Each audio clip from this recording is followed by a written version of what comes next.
Hello friends, स्वागत है आप सभी का स्पर्श के इस यूट्यूब चैनल में। करंट अफेयर्स के इस वीडियो सीरीज में आज हम छत्तीसगढ़ के परीक्षोपयोगी महत्वपूर्ण तथ्यों पर चर्चा करेंगे।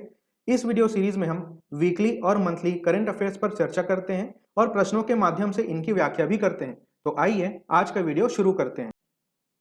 आज का हमारा पहला प्रश्न है, हाल ही में राजीव युवा मितान क्लब के तहत ग्राम पंचायतों और नगरीय निकायों में कितने क्लबों का गठन राज्य सरकार के द्वारा किया जाएगा? और हमारे विकल्प हैं 13,289, 13,296, 13,269 या 13,369।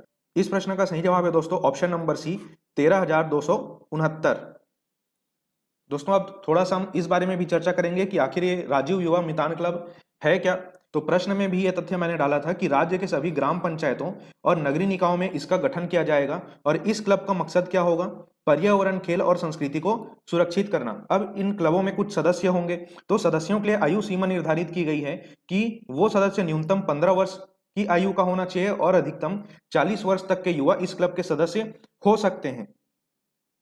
अब क्लबों में अगर हम सदस्यों की संख्या की बात करें तो इस क्लब में न्यूनतम 20 और अधिकतम 40 सदस्य होंगे, जिनमें 1/3 महिला सदस्य होना अनिवार्य है।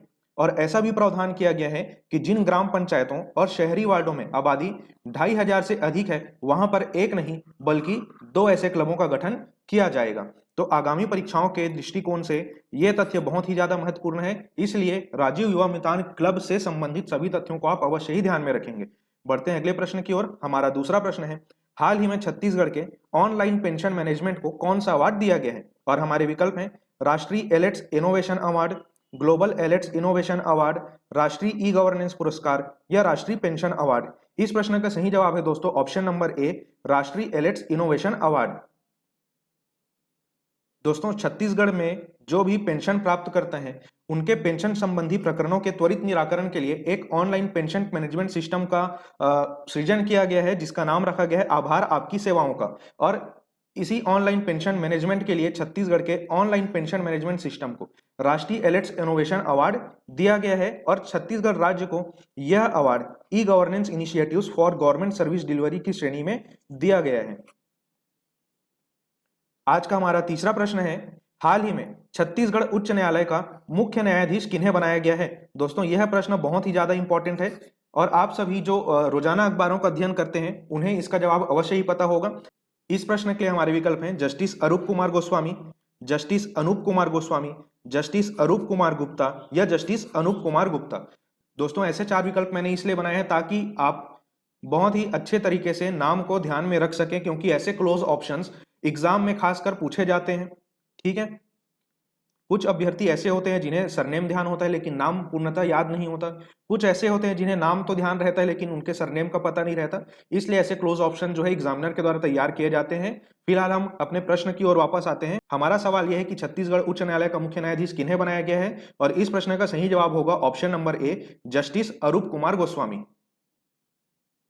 दोस्तों एक और तथ्य आपको यह भी ध्यान में रखना है कि जस्टिस अरूप कुमार गोस्वामी जी से पहले छत्तीसगढ़ उच्च न्यायालय के कार्यवाहक मुख्य न्यायाधीश थे जस्टिस प्रशांत कुमार मिश्रा जी, जिन्हें अब आंध्र प्रदेश उच्च न्यायालय का मुख्य न्यायाधीश बनाया गया है। बढ़ते हैं अगले प्रश्न की ओर। हमारा चौथा प्रश्न है, हाल ही में किस स्थान पर अमृत महोत्सव के अंतर्गत महानदी साइट फेस्टिवल मनाए जाने का निर्णय राज्य सरकार द्वारा लिया गया है? और हमारे विकल्प हैं गंगरेल बांध, बुका डैम, दुधावा बांध या माडम सिल्ली बांध। इस प्रश्न का सही जवाब है दोस्तों ऑप्शन नंबर ए, गंगरेल बांध। दोस्तों भारत की आजादी के 75 वर्ष पूर्ण होने पर पूरे देश भर में अमृत महोत्सव का आयोजन किया जा रहा है और इसी कड़ी में छत्तीसगढ़ में भी संस्कृति व पुरातत्व विभाग की ओर से एक बड़ा आयोजन किया जाएगा और इस आयोजन को क्या नाम दिया गया है? Mahanadi site festival. और यह फेस्टिवल गंगरेल बांध के समीप आयोजित किया जाएगा। आज का हमारा पांचवा प्रश्न है, तृतीय लिंग समुदाय के कल्याण व उन्हें मुख्य धारा में जोड़ने हेतु नीति बनाने वाला देश का पहला राज्य कौन सा है? और हमारे विकल्प हैं ओडिशा, छत्तीसगढ़, महाराष्ट्र या केरल। इस प्रश्न का सही जवाब है दोस्तों ऑप्शन नंबर बी, छत्तीसगढ़। दोस्तों यहां पर आप देख पा रहे हैं तृतीय लिंग समुदाय, जिन्हें हम थर्ड जेंडर के नाम से जानते हैं, इनके कल्याण और इन्हें मुख्य धारा में जोड़ने के लिए नीति बनाने वाला देश का पहला राज्य छत्तीसगढ़ बन गया है। साथ ही इनके पुनर्वास व अधिकारों के संरक्षण के लिए इनके लिए अलग से एक कल्याण बोर्ड का भी गठन किया गया है। बढ़ते हैं अगले प्रश्न की ओर। आज का हमारा छठवां प्रश्न है, हाल ही में किस स्थान पर राज्य का पहला सी प्लेन चलाए जाने का निर्णय लिया गया है? और हमारे विकल्प हैं सतरेंगा जो कि कोरबा में स्थित है, गंगरेल बांध, हसदेव बांगो बांध या बूका डैम। इस प्रश्न का सही जवाब है दोस्तों option number A, Satrenga dam, जो कि कोरबा में स्थित है और यह कोरबा जिले का एक बहुत ही प्रसिद्ध और महत्वपूर्ण पर्यटन स्थल है और यहीं पर ही राज्य का पहला सी प्लेन चलाए जाने का निर्णय लिया गया है।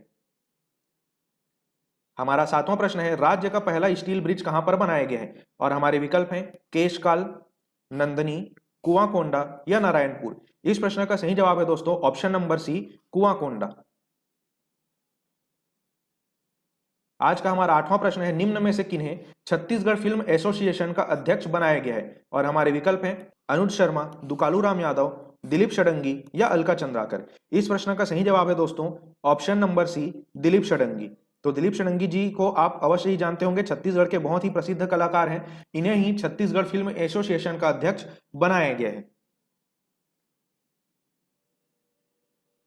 दोस्तों आज के वीडियो में सिर्फ इतना ही। जल्द मिलेंगे आपसे छत्तीसगढ़ करंट अफेयर्स के चौथे हफ्तों के खबरों के साथ। इस वीडियो को अंत तक देखने के लिए आपका धन्यवाद।